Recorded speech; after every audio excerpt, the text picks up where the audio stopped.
আমি সার্জিস একসাথে ছিলাম, আমাদেরকে উঠিয়ে নিয়ে যাওয়া হয়। অন্তত 1 মিনিট দেখা করতে হবে, অন্তত 1 মিনিট, সেটা হচ্ছে ইন্টারকন্টিনেন্টাল হোটেলে। তো আমরা বলেছিলাম যে অসম্ভব, আমরা কোনোভাবেই আপনাদের সাথে কোনো আলোচনায় বসতে পারি না। 3 জন মন্ত্রী হচ্ছে পদ্মাতে প্রবেশ করেন।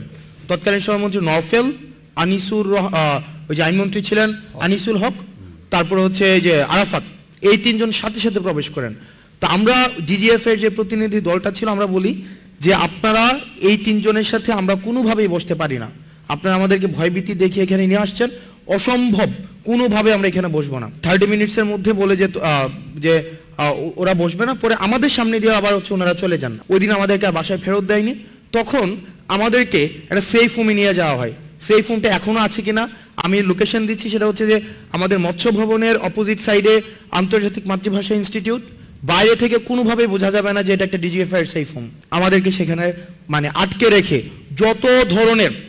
যত ধরনের ফোর্স করা যায়, ভার্বালি, ফিজিক্যালি, যত ধরনের, এবং রাষ্ট্রে এমন কোনো আইন প্রয়োগকারী সংস্থা নেই যারা আমাদের সাথে ওই সেফ হোমে বসে নাই। একবার আমাকে বলে যে সার্জিস রাজি হয়ে গিয়েছে, সুতরাং তুমি যদি রাজি না হও তাহলে তোমার ভবিষ্যৎ তুমি দেখবা, ওনারা যদি মেরে ফেলবে, কিন্তু আমরা ওখানে উল্টা স্ট্যান্ড নিব। তখন আমরা ওই সিদ্ধান্ত নিয়ে আমরা পদ্মাতে যাই, কিন্তু আমরা 1টা মিনিটের জন্য ওনাদের সাথে আমরা কোনো বসি নাই। আমরা 8 দফা দাবি, 9 দফা থেকে 8 দফা আসছে, সেটাকেও ওনারা কেটে দিয়েছে, সেটাকেও ডিজিএফআই নিজে কেটে দিয়েছে। আবু সাইদকে যেদিন মেরে ফেলা হয়, ঠিক ওই দিন আমরা সিদ্ধান্ত নেই যে আমরা কোনো ধরনের সংলাপে আমরা যাব না। আমরা সেদিনই বলেছি যে রক্ত মারিয়ে কোনো সংলাপ নয়। আমাদেরকে একটা সময়ে মিডিয়াতে উপস্থাপন করা হয় যে আমরা 3 জন মন্ত্রীদের সাথে আলোচনা করতে গিয়েছি, যে উপস্থাপন করা হয় যে আমরা আলোচনা করতে গিয়েছি এবং শাটডাউন কর্মসূচি আমরা প্রত্যাহার করেছি। এটা হচ্ছে বলা হয়। আমি কিছুক্ষণ আগে স্যারের সাথে বলছিলাম যে politics is all about perception, not about fact. Fact কি সেটা মুখ্য না, মুখ্য হচ্ছে জনপরিসরে কি আলোচনাটা আছে। তো 18ই জুলাই এই ঘটনাটা আসলে মানুষের পারসেপশনে এটাই ছিল, বিভিন্ন টিভি হাউসে এটাই প্রচার হয়েছিল যে 3 সমন্বয়ক গিয়ে হচ্ছে 3 মন্ত্রীর সাথে দেখা করে সব দাবি যেহেতু মেনে নেওয়া হয়েছে, সুতরাং আন্দোলন প্রত্যাহার, শুনতে পাওয়া যাচ্ছে, আন্দোলন প্রত্যাহার করা হয়েছে এবং শাটডাউন কর্মসূচি প্রত্যাহার করা হয়েছে। এটা ছিল নিউজ। এবার চলেন পিছনের ঘটনাটা দেখি, যেটা আপনাদেরকে জানানো হয় নাই। ওই ঘটনার পূর্বে যখন আবু সাইদকে যেদিন মেরে ফেলা হয়, ঠিক ওই দিন আমরা সিদ্ধান্ত নেই যে আমরা কোনো ধরনের সংলাপে আমরা যাব না। আমরা সেদিনই বলেছি যে রক্ত মারিয়ে কোনো সংলাপ নয়। সেদিন রাতের বেলা ডিজিএফআই এর একটা টিম আমার বাসায় আসে, সায়েন্স ল্যাবে আসে। সায়েন্স ল্যাবের একদম মোড়ে হচ্ছে আমার বাসা। আর সেখান থেকে আমাদের 2 জনকে উঠিয়ে নিয়ে যায়। অর্থাৎ আমাদেরকে আলাপ আলোচনাটা ছিল এমন যে আমরা যদি তাদেরকে কোঅপারেট না করি তাহলে তখন আমার আপা মানে শি ওয়াজ এক্সপেক্টিং বেবি। তো তখন দেখা যাচ্ছিল কি আমাদের বাসায়ও একটা হচ্ছে টিম পাঠানো হয়েছে। আর আমার বাসাটা হচ্ছে আমার বাসায় মা একা থাকেন, আর বোন ছিল বাসায়। তো আমাদেরকে বলা হচ্ছিল যে অন্তত 1 মিনিট দেখা করতে হবে, অন্তত 1 মিনিট, সেটা হচ্ছে ইন্টারকন্টিনেন্টাল হোটেলে দেখা করতে হবে। কারণ এর আগের দিন আমরা জানি যে আমাদের ক্যাম্পাসে আমাদের যারা শিক্ষার্থী ছিল তাদেরকে নগ্নভাবে পিটিয়েছে ছাত্রলীগ, যুবলীগ। তো আমরা বলেছিলাম যে অসম্ভব, আমরা কোনোভাবেই আপনাদের সাথে কোনো আলোচনায় বসতে পারি না। পরে আমাদের বাসায় এসে হচ্ছে আমি সার্জিস একসাথে ছিলাম, আমাদেরকে উঠিয়ে নিয়ে যাওয়া হয়। এবং এখনো পর্যন্ত আপনারা যারা জার্নালিস্ট আছেন আপনারা খোঁজ নিলে পারেন, সেটা হচ্ছে আমাদেরকে সরাসরি হচ্ছে যে যমুনা পদ্মাতে নিয়ে যাওয়া হয়। আমরা পদ্মাতে যাই, সাথে সাথেই 3 জন মন্ত্রী হচ্ছে পদ্মাতে প্রবেশ করেন। তৎকালীন সভামন্ত্রী নওফেল, আনিসুর, ওই যে আইনমন্ত্রী ছিলেন আনিসুল হক, তারপরে হচ্ছে যে আরাফাত, এই 3 জন সাথে সাথে প্রবেশ করেন।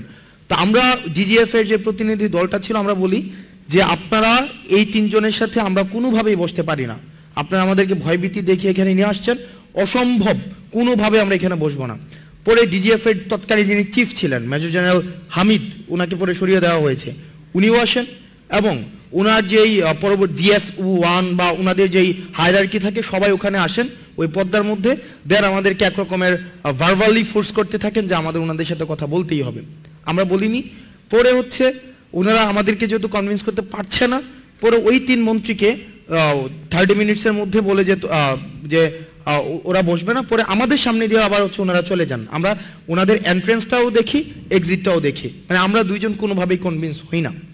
তো যেহেতু আমাদেরকে কথা ছিল আমাদের বাসায় ফেরত দিয়ে যাবে, ওই দিন আমাদেরকে আর বাসায় ফেরত দেয়নি। তখন আমাদেরকে একটা সেফ হোমে নিয়ে যাওয়া হয়। সেফ হোমটা এখনো আছে কিনা আমি লোকেশন দিচ্ছি, সেটা হচ্ছে যে আমাদের মৎস্য ভবনের অপোজিট সাইডে আন্তর্জাতিক মাতৃভাষা ইনস্টিটিউট। বাইরে থেকে কোনোভাবেই বোঝা যাবে না যে এটা একটা ডিজিএফআই এর সেফ হোম। বাইরে থেকে মনে হবে একটা পরিত্যক্ত বাড়ি, কিন্তু আপনি যখন ভিতরে প্রবেশ করবেন দেখবেন সেখানে মডার্ন এমিনিটিস সব কিছুই সেখানে অ্যাভেলেবেল, কনফারেন্স রুম রয়েছে, সব কিছু রয়েছে। সেখানে আমাদেরকে সন্ধ্যাবেলায় নিয়ে যাওয়া হয়। দেন পরবর্তী 2 দিন আমাদেরকে সেখানে মানে আটকে রেখে যত ধরনের ফোর্স করা যায়, ভার্বালি, ফিজিক্যালি যত ধরনের, এবং রাষ্ট্রে এমন কোনো আইন প্রয়োগকারী সংস্থা নেই যারা আমাদের সাথে ওই সেফ হোমে বসে নাই, এবং মেন্টালি যত ধরনের টর্চার করা যায়। একবার আমাকে বলে যে সার্জিস রাজি হয়ে গিয়েছে, সুতরাং তুমি যদি রাজি না হও তাহলে তোমার ভবিষ্যৎ তুমি দেখবা। এবং আমরা সেইখানে মিডিয়ার ভূমিকাটায় পড়ে আসছি। আজকে আমরা মিডিয়াকে দেখছি সব জায়গায়। আমি মিডিয়ার উপরে প্রচন্ড পরিমাণ ক্ষুব্ধ, ওই মিডিয়ার প্রতি আমার ক্ষুব্ধতার জায়গাটা কোথায় সেটা আমি একটু পরে বলছি। এবং সেখানে হচ্ছে আমাদেরকে কেরিয়ার সেটেল করে দেওয়ার কথা হয় যে দেখো এখানে যে প্রত্যেকটা মানুষ মারা যাচ্ছে সবগুলোর দায়ভার কিন্তু তোমাদেরকে নিতে হবে, সবগুলোর দায়ভার। ইন দ্য মিনটাইম আসিফ নাইদের সাথে আমাদের যোগাযোগ হয় না, কারণ আমাদের ফোন ছিল না। আমরা বারবার চেষ্টা করছিলাম আমরা যোগাযোগ করব, আমরা কোনোভাবেই তাদেরকে আমরা সংযোগ করতে পারছিলাম না। তো আমাদেরকে বারবার বলা হচ্ছে যে বিদেশে, এবং আমাদেরকে বলা হচ্ছে যে দেখো তোমরা যদি একটা সেটেলমেন্টে আসো, তোমাদের যে কেরিয়ার ওই কেরিয়ার হচ্ছে আমরা সেটেল করে দেবো, তোমাদের বিদেশে বলো দেশে বলো যাই বলো না কেন। এবং ওনারা আমাদেরকে বলছিলেন এই ভদ্রলোকের কেরিয়ার অলরেডি সেটেলড, কিন্তু আমরা কোনোভাবেই নেগোসিয়েশনে যেতে চাচ্ছিলাম না এবং আমরা কোনোভাবেই বসতে যাচ্ছিলাম না। তো সর্বশেষ আমাদেরকে ওই দিন আমি হাসিবকে নিয়ে আসি, কারণ আমি কোনোভাবেই আমি বিষয়টাকে যে কিভাবে অ্যাড্রেস করবো, তো হাসিব আমার সাথে ফোনে যোগাযোগ করে হাসিব নিয়ে আসে। হাসিব যেহেতু মাদ্রাসার স্টুডেন্ট ছিল, হাসিবের প্রতি আরও বেশি তাদের ক্ষোভটা বেশি ছিল। দেন সর্বশেষ স্টোরি শর্ট করি, সেটা হচ্ছে যে সর্বশেষ আবার ডিজিএফআই এর একদম পুরা যে টিমটা, ওই টিমটা ওখানে আসেন। ওই দিন হচ্ছে যেদিন আমরা পদ্মাতে যাই। তারপর আমাদের কথা হচ্ছে আমরা সেখানে যাব, কিন্তু মিটিং করব না, আমাদের যে দাবিগুলো আমরা সেই দাবিগুলো দিয়ে আসবো। সেখানে সার্জিস আমাকে বলে যে দেখো ওনারা যেহেতু বলছেন মিডিয়া সেখানে আসবে, সুতরাং আমরা অন্তত মিডিয়ার সামনে আমাদের যেই বর্তমান পরিস্থিতি সেটা আমরা উপস্থাপন করতে পারবো। ওনারা যদি মেরে ফেলবে কিন্তু আমরা ওখানে উল্টা স্ট্যান্ড নিব। তখন আমরা ওই সিদ্ধান্ত নিয়ে আমরা পদ্মাতে যাই, কিন্তু আমরা একটা মিনিটের জন্য ওনাদের সাথে আমরা কোনো বসি নাই। আমরা 8 দফা দাবি, 9 দফা থেকে 8 দফা আসছে, সেটাকেও ওনারা কেটে দিয়েছে, সেটাকেও ডিজিএফআই নিজে কেটে দিয়েছে। এবং আমাদেরকে যখন আমরা আসছি নিচে আসার পর আমরা দেখলাম মিডিয়ার এখানে যারা যারা আছেন, এই ক্যামেরাগুলোর লোগো সহ মিডিয়া, তাদেরকেও আমরা সেদিন সেখানে দেখেছিলাম। এবং আমরা সেখানে আমাদের সাথে যা হয়েছিল আমরা স্পষ্টভাবে সেই ঘটনাগুলাই বলেছিলাম। দুঃখজনক হলেও সত্য, আবার যখন আমাদের সেই ফোনে নিয়ে আসা হয় আমরা দেখেছি ডিজিএফআই ফোন দিয়ে সেটাকে ইন্টেনশনালি এই প্রত্যেকটা ভিডিওকে কাট করেছে। এবং আমরা দেখেছি যে না এই হেডলাইন যাবে না, আপনারা এই হেডলাইন দেন, ভিডিওর এই অংশ যাবে না, আপনারা ওই অংশ দেন। এবং নগ্নভাবে দেখেছি তৎকালীন মিডিয়ারা তারা যে প্রেসক্রিপশন দিয়েছে ওই প্রেসক্রিপশন অনুযায়ী হচ্ছে ভিডিও প্রচার করেছে, ওই প্রেসক্রিপশন অনুযায়ী হচ্ছে বক্তব্য প্রচার করেছে। আমরা স্পষ্টভাবে বলেছিলাম র ভিডিও এখন আমার কাছে আছে, যেটা কোনো সংলাপ নয়, এবং আমরা কোনো শাটডাউন কর্মসূচি প্রত্যাহার করব না। কোনো শহীদের রক্তের সাথে মারিয়ে এসে আমরা কোনো সংলাপ করতে পারি না। কোনো বক্তব্য সেদিন আমাদের প্রচার করা হয় নাই। এখানে সবগুলা মিডিয়া যারা যারা আছেন সবগুলা মিডিয়া সেদিন পর্দার সামনে ছিলেন। এখানের সবগুলা মিডিয়া সেদিন পর্দার সামনে ছিলেন, সবগুলা মিডিয়া। হয়তো আপনারা ছিলেন না, কিন্তু আপনাদের হাউজের অন্যরা হয়তো বিট করতে এসেছিলেন, সবাই ছিলেন। কিন্তু সেদিন কিন্তু আমাদের বক্তব্য প্রচার করা হয় নাই, আমাদেরকে ন্যাশনালি ভিলেন বানানোর এখানে অপচেষ্টা করা হয়েছে। এবং ওই 2 দিন আমরা ওই সেফ হোমে বসে দেখেছি যে মিডিয়া আসলে মিডিয়া হাউস থেকে নিয়ন্ত্রণ করা হয় না, এটা গণভবন থেকে প্রেসক্রিপশন দেওয়া হয় এবং প্রত্যেকটা জিনিস ডিজিএফআই নিয়ন্ত্রণ করে। এবং 2 মিনিটের নোটিশে হেডলাইনগুলো পরিবর্তন করে দেওয়া হয়। যদি কোনো হেডলাইন পছন্দ না হয় ওই মিডিয়াকে ফোন দেওয়া হয় যে এই হেডলাইনটা এমন হবে না, ওই হেডলাইনটা এমন হবে, সাথে সাথে দেখেছি সেটাকে চেঞ্জ করতে।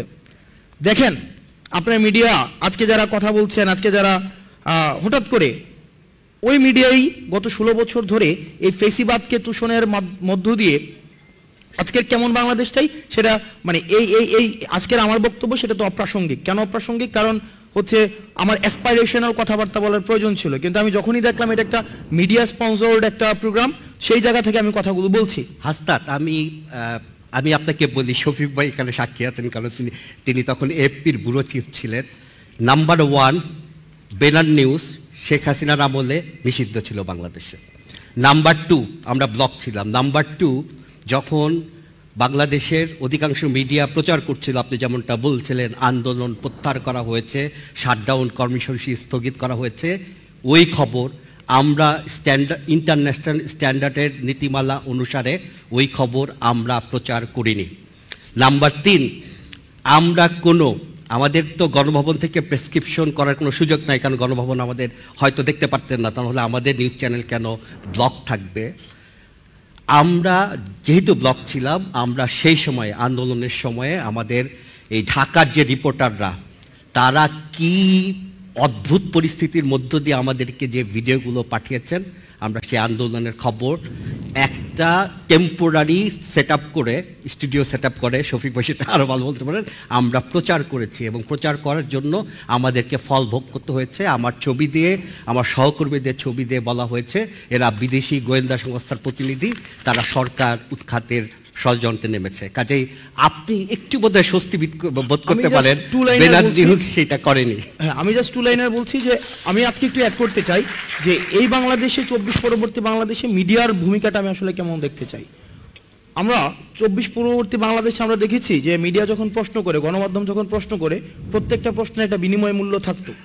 আমরা যখন দেখেছি যে প্রধানমন্ত্রীকে প্রশ্ন করা হতো, এই প্রশ্নের মধ্য দিয়েই কিন্তু পূর্বাঞ্চলের একটি ফ্ল্যাট নিশ্চিত হওয়ার একটা সম্ভাবনা থাকতো, অথবা এই প্রশ্নের মধ্য দিয়েই কিন্তু ইউএসএতে প্রধানমন্ত্রীর সফর সঙ্গী হওয়ার একটি হয়তো দরজা উন্মুক্ত হতো। অর্থাৎ এই যে বিনিময় মূল্যের যে জায়গাটি, সেটি কিন্তু গণমাধ্যম কর্মীদের মধ্যে ছিল। একটি কালেকটিভ যে প্রচারণা, একটি বিমর্ষ ঘুঘুর চোখের মতো যে তুষণের যে একটি স্থূল মন মানসিকতা পুরা মিডিয়ার ছিল। আমি আপনাদের কাছে আমার প্রত্যাশা থাকবে 24 পরবর্তী বাংলাদেশে আপনারা গণভবনমুখী আর হইয়েন না, আপনারা হচ্ছেন জনগণমুখী হন। আর মনে রাখবেন, সরকার কখনোই সরকার যেটা শুনতে চায় সেটা প্রচার করা হচ্ছে প্রেস রিলিজ, আর সরকার যেটা শুনতে চায় না সেটা প্রচার করাই হচ্ছে নিউজ।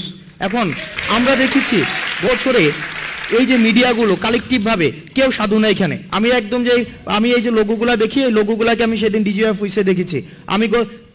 আমি